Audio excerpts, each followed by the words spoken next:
We have the one scripture around the world. At ang sabi ng ating Panginoon, nilalang ang tao mula sa alabok ng Diyos.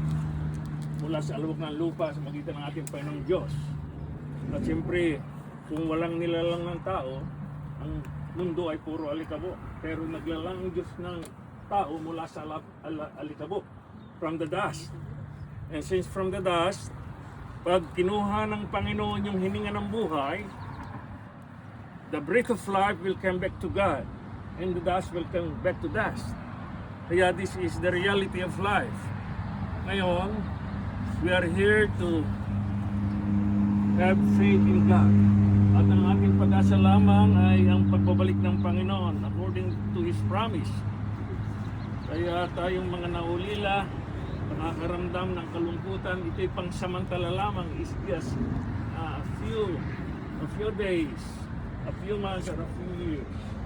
But according to the promise of God, narito tayo upang purihin natin na may Diyos.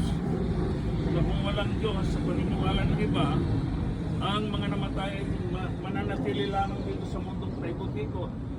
Pero tayo hindi. Christians believe that Jesus Christ will come again.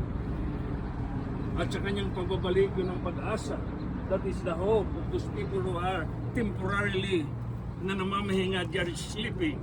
Sister Didi ay member niya ng ukulele group. I remember he's joining the group. Rondalia. Sometimes he go to Tagalog Church where I am helping Pastor Almonte because I'm a retired pastor.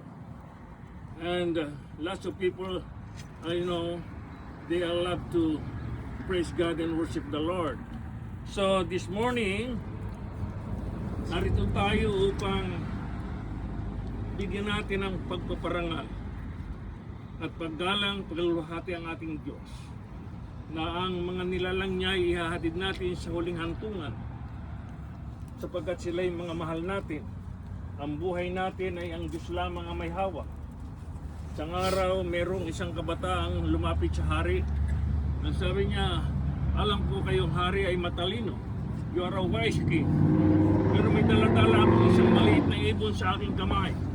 If you are really wise, guess if this bird is live or death. Die o patay. Buhay o patay.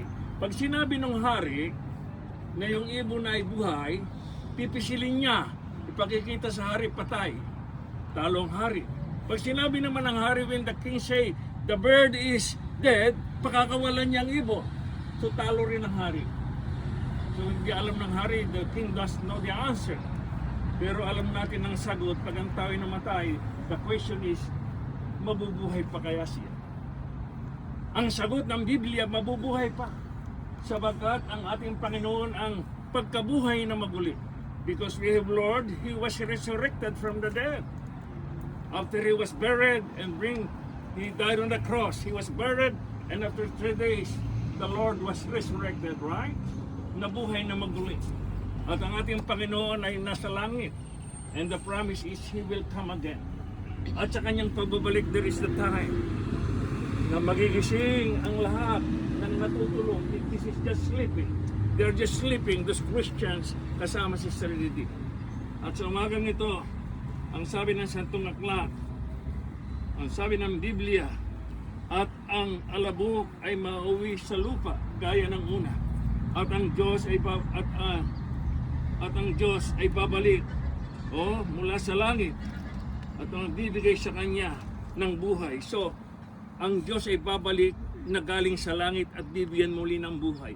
Ibig sabihin, there will be a resurrection of those people who died in Christ.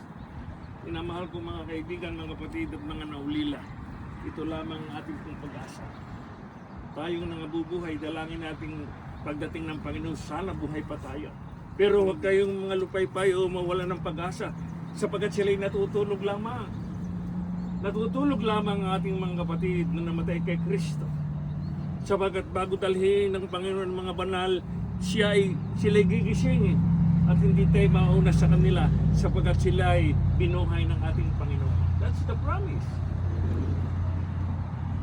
As man sleep, the sleep of death, where he is now. Nasaan ang tao ngayon? babalik siya sa labo.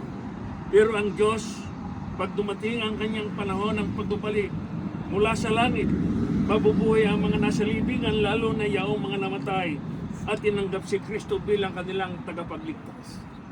So napakahalaga yung tayo nasa Panginoon, mga kapatid. It's too important that we are living in God. Ilan tayo mga Kristiyano, everywhere around the world, we believe that Jesus is coming soon. In 1 Thessalonians chapter 4 verse 16, when the immortality be given, those who are in grave will rise again. Ibibigay ng Diyos yung kanyang huling panawagan. The last trumpet will sound. And this world, hindi lamang dito sa Montecito, around the world, lahat ng nasa libingan sabay-sabay na mabubuhay. How great is God? How great is God, our Lord? So tayong nabubuhay, lalabas tayo sa ating mga tahanan, we will look to the coming Savior. And we don't know that we are coming up. Wala tayong dadalhin. Iwanan natin magandang sasakyan, hindi natin maalaala yan. Aalis tayo sa ating mga bahay. Kung saan tayo abutan ng pagdating ng Panginoon Titi, sasabihin natin sa araw na yon, narito ang aming Panginoon. Matutuwa kami sa kanyang gagawing pagliligtas. Right? Isaiah chapter 25 verse 9. At yun ang pag-asa natin. Ngunit bago dumating ang panahong yan, ang gusto ng Diyos, tayo maging handa. Laging handa ang ating mga puso.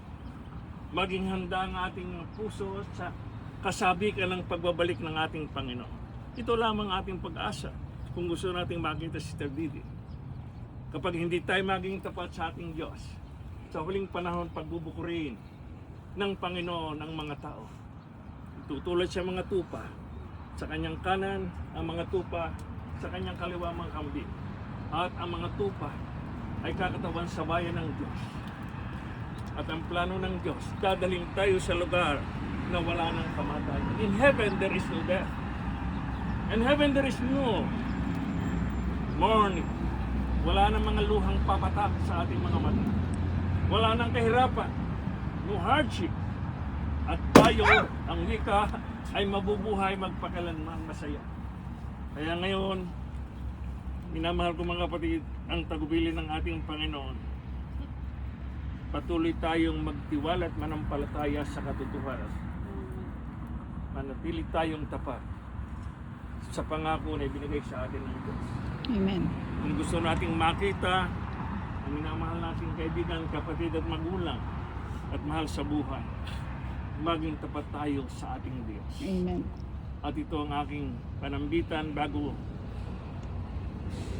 ko sabihin ay tagubilin ang lupa sa lupa. Gusto kong tumayo yung mga kamag-hawakan ninyo yung balon at pag sinabing lupa sa lupa ay pakaalpasan nyo ito.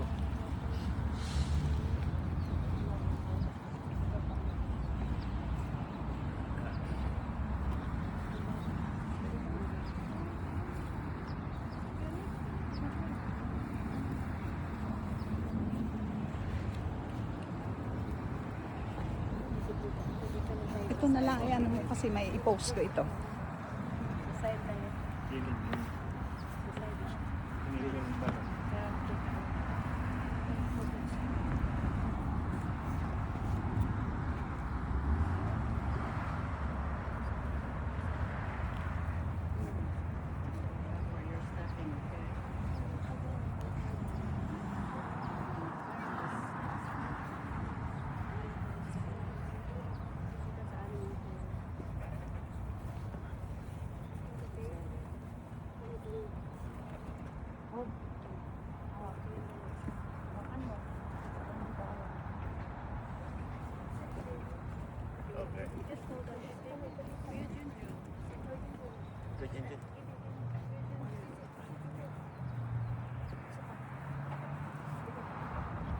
Pagkatapos ko pong manalangin sa kanyang ipagpasan ng balon.